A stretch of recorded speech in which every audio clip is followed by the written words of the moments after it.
दोस्तों स्वागत है आपको। दोस्तों पिछले कुछ दिनों से आसाम के दिहिंग पटकाई फॉरेस्ट को लेकर ज़बरदस्त प्रोटेस्ट चल रहे हैं। तो ये प्रोटेस्ट क्यों हो रहा है?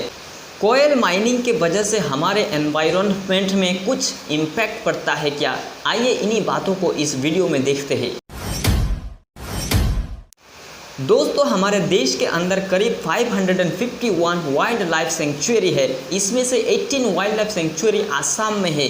2004 में आसाम में 3 वाइल्ड लाइफ सेंचुरी फॉर्म हुई है। इनमें से एक है Dihing Patkai wild life sanctuary. अब आप अगर भारत के ईस्टर्न साइड पर देखेंगे तो ये जो दिहिंग पटकाई है ये आसाम और अरुणाचल प्रदेश के बॉर्डर पर है और इस दिहिंग पटकाई से एक रिवर पास होती है जिसका नाम है दिहिंग रिवर। ये बेसिकली मिल जाती है ब्रह्मपुत्र में। दोस्तों दिहिंग पटकाई सिर्फ एक वाइल्ड लाइफ सेंचुरी ही नहीं है बल्कि यहाँ पर काफ़ी सारे एलिफेंट भी पाई जाती है। इसकी वजह से यहाँ पर इसको एलिफेंट रिजर्व का भी दर्जा दिया गया है।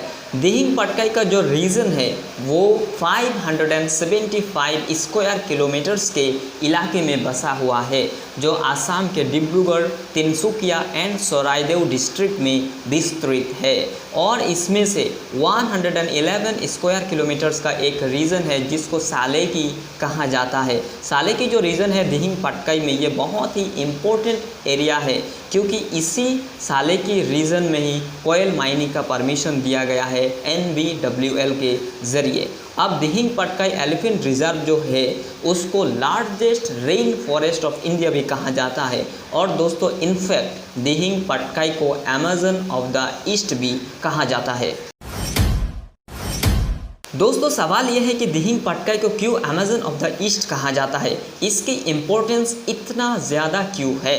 सबसे पहले दुनिया का सबसे बड़ा रेन फॉरेस्ट का नाम है अमेजन रेन फॉरेस्ट जो साउथ अमेरिका में मौजूद है। दोस्तों इसी अमेजन रेन फॉरेस्ट को लंग्स ऑफ द प्लेनेट भी कहा जाता है। दोस्तों मैंने इस वीडियो में अमेजन के बारे में बात किए थे, आप चाहे तो देख सकते हैं। अब दिहिंग पटकाई की जो बायोडाइवर्सिटी है इसमें जो फ्लोरा एंड फोना है वो बहुत ही ज़्यादा यूनिक एंड रिच है। रेन फॉरेस्ट आपको पता है कि बहुत ज़्यादा बारिश होती है, काफ़ी तरह तरह के पेड़ पौधे होते हैं। दिहिंग पटकाई में कई सारे तरह तरह के पेड़ पौधे के साथ साथ एनिमल स्पेसीज भी पाई जाती है जैसे hoolock gibbon, slow loris, pigtailed macaque etcetera. बाकी आप इस चार्ट पर देख सकते हैं। इसके साथ साथ करीब 293 डिफरेंट स्पेसीज ऑफ बर्ड्स भी मौजूद है दिहिंग पटकाई में जैसे slender billed vulture, white winged duck, greater adjutant, lesser adjutant, greater spotted eagle etcetera. बाकी आप इस चार्ट पर देख सकते हैं। और 47 कॉमन रेप्टाइल्स स्पेसीज भी मौजूद है दिहिंग पटकाई में जैसे rock Python, king cobra, Asian leaf turtle, monitor lizard etcetera. और बटरफ्लाई के 310 डिफरेंट स्पेसीज पाई जाती है और ऑर्चिड्स के भी कई सारे स्पेसीज पाई जाती है दिहिंग पटकाई में। अमेजन रेन फॉरेस्ट के कुछ खासियत इसी दिहिंग पटकाई में भी पाई जाती है, इसीलिए इसे अमेजन ऑफ द ईस्ट भी कहा जाता है। दोस्तों NBWL जो बोर्ड है इसको बनाया गया था वाइल्ड लाइफ प्रोटेक्शन एक्ट 1972 के तहत। सबसे पहली बात यह है कि स्टैट्यूटरी बोर्ड है और ये एक एडवाइजरी इन नेचर है, यानी वहाँ पर जो भी डिसीजन लिया जाता है वो गवर्नमेंट को रिकमेंड किया जाता है। दोस्तों NBWL के जो चेयरमैन है वो होते हैं प्राइम मिनिस्टर ऑफ इंडिया।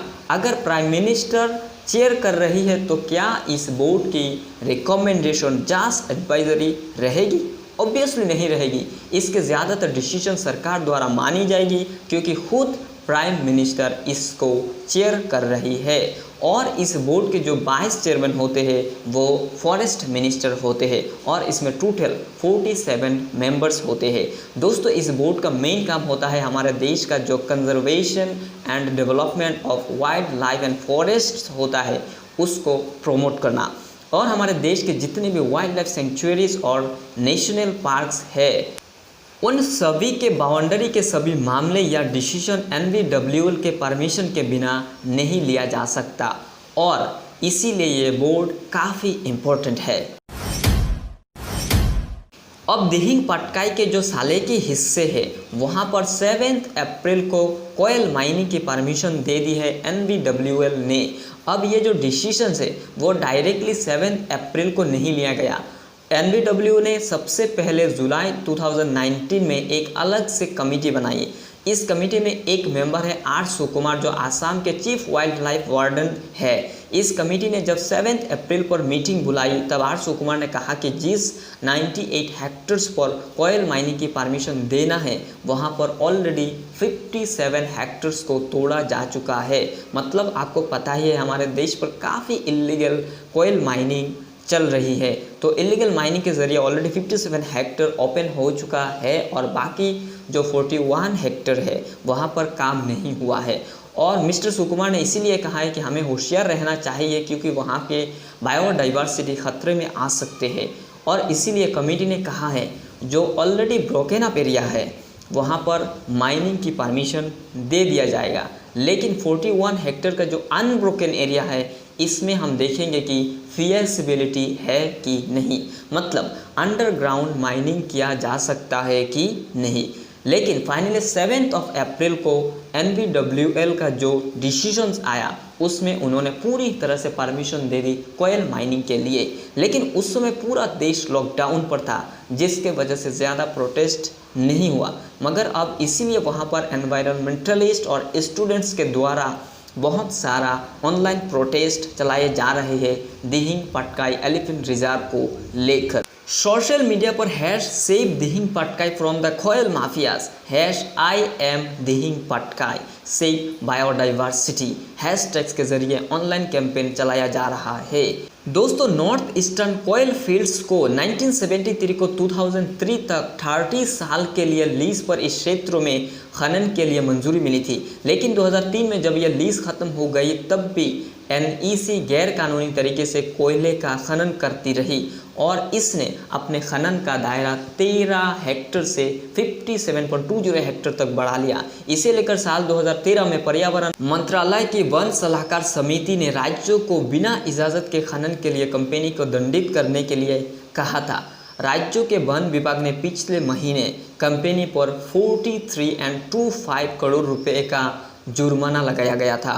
इस बीच नॉर्थ ईस्टर्न कोयल फील्ड्स ने बिना मंजूरी के खनन का काम जारी रखा और शिलांग में मंत्रालय के क्षेत्रीय कार्यालय द्वारा नवंबर 2019 में दायर एक साइट निरीक्षण रिपोर्ट के अनुसार उन्होंने 2013 के बाद से अतिरिक्त 16 हेक्टर वन को नष्ट कर दिया। NVWL की टीम जब इस जगह का दौरा करने गई थी तो कंपनी ने अपने प्रोजेक्टेशन में ये नहीं बताया कि उन्होंने 16 हेक्टर अतिरिक्त क्षेत्रों में खनन चालू कर दिया है। इसे लेकर सुकुमार ने केंद्रीय पर्यावरण मंत्री से मांग की है कि तथ्य छुपाने के लिए वे कंपनी पर कार्रवाई करें। दोस्तों, दुनिया ने सोर्सेस ऑफ रिन्यूएबल एनर्जी की तलाश शुरू कर दी है, लेकिन आज तक कोयला अभी भी नंबर 1 ऊर्जा स्रोत है। कोयला दुनिया का 40% बिजली प्रदान करता है और ये वैश्विक कार्बन डाइऑक्साइड उत्सर्जन का 39% उत्पादन करता है। ये ग्लोबल वार्मिंग के साथ हमारे वर्तमान मुद्दे के ड्राइवरों में से एक है। यो ईंधन का एक सस्ता और गंदा स्रोत है और ये जिस समय से खनन किया जाता है लोगों और पर्यावरण के लिए विनाशकारी है। कोयला खनन के लिए 2 तरीके हैं, स्ट्रिप माइनिंग और एक है अंडरग्राउंड माइनिंग। दोनों ही तरीके का पर्यावरण और स्वास्थ्य पर अपना प्रभाव है, हम इसे जानते हैं, लेकिन कोयला एक ऐसा चीप एनर्जी सोर्स है जिसे हम जाने नहीं देना चाहते हैं। दोस्तों, आप जानकर हैरान रह जाएंगे कि इस साल या 2020 के 3 जून तक globally 327 crore plus tons of coal mining हो चुके हैं। कोयला खनन के नकारात्मक प्रभावों को डिस्प्यूटेड नहीं किया जा सकता है। पहला, परिदृश्य और आवास के विनाश। स्ट्रिप खनन को बोतल खनन के रूप में भी जाना जाता है। इसमें कोयले के नीचे तक पहुंचने के लिए पृथ्वी और चट्टानों को अलग करना शामिल है। यदि कोई पहाड़ कोयला इस सीम के रास्ते में खड़ा होने के लिए होता है तो यह विस्फोट हो जाएगा या समतल हो जाएगा। प्रभावी रूप से एक झुलसा हुआ परिदृश्य और पारिस्थितिकी तंत्रों और वन्य जीव निवास स्थान को छोड़ देगा। दूसरा, वनों की कटाई और कटाव। कोयले की खदान के लिए रास्ता साफ करने की प्रक्रिया के तहत पेड़ों को काट दिया जाता है या जला दिया जाता है, पौधों को उखाड़ दिया जाता है और ऊपर से दूर छिटक जाते हैं। इससे भूमि का विनाश होता है। इसे अब फसल बोने के इस्तेमाल नहीं किया जा सकता। और मिट्टी का कटाव होता है। शिथिल पड़े हुए पुच्छल को बारिश से धोया जा सकता है और तलछट नदियों, नालों और जलमार्गों में मिल जाती है। नीचे की ओर वे मछली को मार सकते हैं और जीवन को प्रभावित कर सकते हैं और नदी चैनलों को अवरुद्ध कर सकते हैं जो बाढ़ का कारण बनते हैं। तीसरा, भूजल को दूषित करता है। अशांत पृथ्वी के खनिज भूजल में रिस सकते हैं और रसायनों के साथ पानी के दूषित तरीकों को दूषित कर सकते हैं जो हमारे स्वास्थ्य के लिए खतरनाक है। एक उदाहरण एसिड माइन ड्रेनेज होगा। अम्लीय जल परित्यक्त कोयला खदानों से निकल सकता है। खनन में एक्सपोज चट्टानें हैं जिनमें सल्फर असर खनिज पाइराइट है। यह खनिज सल्फ्यूरिक एसिड बनाने के लिए हवा और पानी पर प्रतिक्रिया करता है। जब बारिश होती है तो पतला एसिड नदियों और नदियों में मिल जाता है और यहाँ तक कि पानी के भूमिगत स्रोतों में भी जा सकता है। चौथा, रासायनिक, वायु और धूल प्रदूषण। भूमिगत खनन कोयला कंपनियों को ज़मीन में गहरे कोयले के लिए खुदाई करने की अनुमति देता है। समस्या यह है कि पृथ्वी की चट्टानों से भारी मात्रा में पृथ्वी और चट्टान लाए जाते हैं। ये खनन अपशिष्ट हवा और पानी के संपर्क में आने पर विषाक्त हो सकते हैं। विषाक्त पदार्थों के उदाहरण पारा, आर्सेनिक, फ्लोरीन और सेलेनियम है। खनन कार्यों में उत्पन्न धूल की मात्रा को हवा के द्वारा नज़दीकी कस्बों तक ले जाया जा सकता है। ये धूल के कण मनुष्यों के लिए सभी प्रकार की स्वास्थ्य समस्याओं का कारण बन सकते हैं जो इसके संपर्क में है। पांचवा, वायुमंडल में मीथेन। भूमिगत खनन से कोयला खदान मीथेन उत्सर्जन अक्सर पकड़ा जाता है और टाउन ईंधन, रासायनिक फीड स्टॉक, वाहन ईंधन और औद्योगिक ईंधन के रूप में उपयोग किया जाता है। लेकिन शायद ही कभी सब कुछ कब्जा कर लिया जाता है। कार्बन डाइऑक्साइड की तुलना में मीथेन वायुमंडल में कम प्रचलित है, लेकिन ग्रीन हाउस गैस के रूप में यह 20 गुना अधिक शक्तिशाली है। छठा, कोयला की आग। भूमिगत खदानों से आग सदियों तक चल सकती है। ये आग वायुमंडल में धुआं छोड़ती है। धुआं जिसमें carbon dioxide, carbon monoxide, methane, nitrous oxide, sulphur dioxide और अन्य जहरीले ग्रीन हाउस गैसेस होते हैं। सातवां, स्वास्थ्य के खतरे। कोयले की धूल सांस लेना, काला फेफड़ों की बीमारी का कारण बन सकती है। खनिक और आसपास के शहरों में रहने वाले लोग सबसे ज़्यादा प्रभावित है।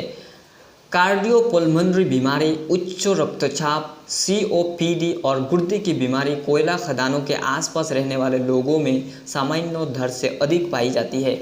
और आठवां, समुदायों का विस्थापन। ये सभी नकारात्मक प्रभाव लोगों को अन्य स्थानों पर जाने के लिए मजबूर करते हैं क्योंकि उनकी हवा और पानी प्रदूषित हो जाते हैं और कोयला खदानों का विस्तार उनके निवास स्थान का अधिक से अधिक उपयोग करते हैं। हमारे देश में एक और बड़ा प्रॉब्लम्स होता है कि जब परमिशन ना दी जाए तब भी इलीगल माइनिंग बहुत ज़ोर से होता है। दिहिंग पटकाई में भी ऑलरेडी माइनिंग का काम चालू था, इसलिए already oil industries, oil refinery, gas drilling की वजह से वहाँ के एनवायरनमेंट काफ़ी पोल्यूटेड हो चुके थे और वहाँ के बायोडाइवर्सिटी पर इफेक्ट भी हो रहा था। दोस्तों, सरकार को हर मामले में बैलेंस मेंटेन करने की ज़रूरत है। दोस्तों, उम्मीद है ये वीडियो आपको काफ़ी इन्फॉर्मेटिव लगा होगा। इस चैनल को सब्सक्राइब कीजिए और इस वीडियो को ज़्यादा से ज़्यादा शेयर कीजिए। मिलेंगे इस तरह के और एक इन्फॉर्मेटिव वीडियो में, तब तक के लिए शुक्रिया।